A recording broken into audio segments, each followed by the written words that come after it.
With more and more people interested in mobility training, functional range conditioning, and Kinstretch, I wanted to dive into a concept that directly relates to mobility, strength, and joint health, which is range of motion, specifically passive and active range of motion.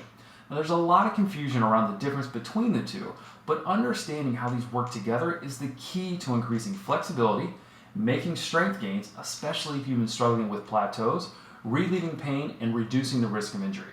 So what is passive and active range of motion? And why does it even matter? I'm Coach Matt Pippin, and today I'm going to dive into these concepts with plenty of examples so you can see and feel the difference for yourself. My hope is that you not only understand these concepts, but more importantly, you can apply what you learn here to your current routine with more efficiency and lasting results. Now, before we talk about passive and active, let's take a look at what range of motion is. It really is pretty simple. Range of motion is the full movement potential of a joint, aka how far it can move. Take your finger, for example. How far can you move that guy back and forth? That's the range of motion for your finger joint. Now, how far can you lift your arm up overhead? That's how much range of motion or how far your shoulder joint can move. Now, there are two types of range of motion, passive and active. Passive range of motion is when you move with help from an external force like gravity, a stretch strap, or someone physically stretching you. Oftentimes with passive range, you're getting a stretch but no muscular contraction or motor control is necessary to perform the movement, hence the word passive. Now here are two examples I want you to try. Sit on the ground with your legs out in front of you. With either your hands or a stretch strap, pull yourself into a deep hamstring stretch. The external force is the stretch strap or your hands pulling you into the movement. Now let's do an overhead stretch with your hands out in front of you on a chair or a counter. As you bend down, it's gravity that is the external force pushing you into the movement. You can think of flexibility as the measurement for your passive range of motion. The more flexible you are, the more passive range you have. Now let's look at active range of motion, which is where you have a muscular contraction of the tissues producing the movement without any assistance. Your body is relying on strength and control to get you into each position. Now we'll use the examples of the stretches above, but now we'll do them actively.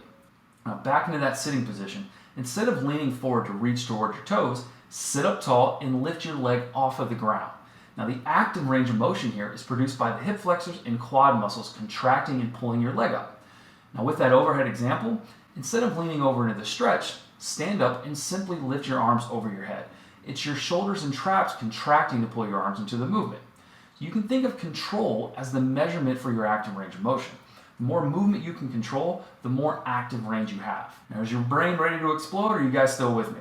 Now, just remember, with passive range of motion, you feel a stretch. With active range of motion, you feel a contraction. Now, if you've followed along with the examples above, you probably noticed that you didn't get anywhere near the same range of motion with the active movements as you did with the passive ones. And that's totally normal. In fact, you're always going to have more passive range than active range. It'll never be the other way around. Now the issue arises when that gap between passive and active is too big. Now the difference tells us a story about our risk of pain, injury, or training plateaus. You can think of this gap as an area of instability because there's no control or strength in all of this extra passive range. And it matters because if you're moving in space and possibly under load without control or support, you're asking for trouble. Now we wonder why we randomly get hurt doing the simplest of tasks or hit a wall in our training when we've been consistent. It's because there's all this passive range, but none of it's active. Now, the two most common scenarios we see in this gap are, example number one, you have a ton of passive range, but you don't have enough active range. Have you ever been in a yoga class and seen someone whose down dog is the envy of every yogi in the room? Like, how do they get their arms past their head like that? This is a passive stretch where the weight of their upper body is pulling them down deeper into shoulder flexion. It's pretty impressive.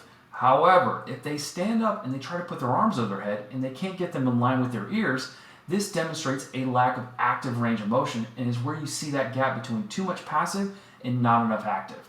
Now you might be thinking, okay, so what? The issues start when that same person jumps up to like a pull-up bar and loading an uncontrollable range of motion with their body weight. The tissues and even the joints aren't prepared to handle this. But the body will figure out a way and will start to compensate by using other joints to help accomplish the task. This will eventually result in aches, pains, and injuries. Now, example number two, you don't have enough passive and active range to get into a position. Now, being inflexible and not having strength or control is a recipe for disaster, but it's something we often ignore, especially when it comes to strength training. Now, in my earlier years of lifting, I was totally guilty of not having enough passive and active range to get into lifts like the squat. The issue is, if we can't perfectly get into the position of the lift unloaded, then how can we expect our tissue and joints to be able to handle it loaded? Now, without passive and active range of motion, other parts of the body have to step in, and this leads down the road to ouchies and being stuck under the bar. As meathead Matt, I couldn't even get down in a bodyweight squat with my knees bent to 90 degrees. But I didn't care. What I thought mattered was when I got 135 pounds and above on the bar, because that weight forced my depth down nice and low. Can I just say, this is horrible, and I'll chalk it up to being young and dumb, but Mobility Matt now knows better.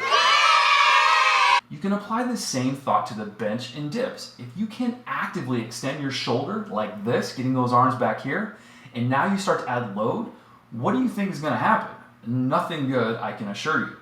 Okay, get excited because I'm about to share the secret to increasing flexibility, breaking through training plateaus, and relieving pain. The reason so many experience issues, even though they've been putting in the work, is because a lot of what we do is passive.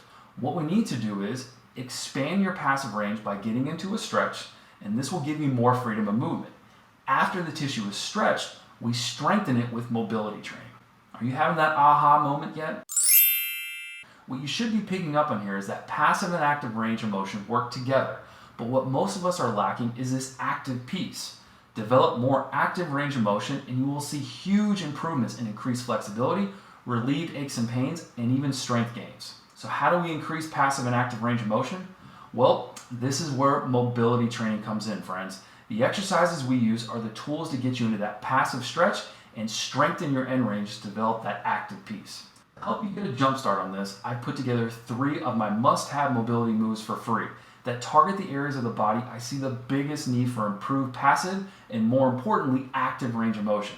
They're completely free, so check them out in the link below. Until next time, my friends, remember to be strong, be mobile.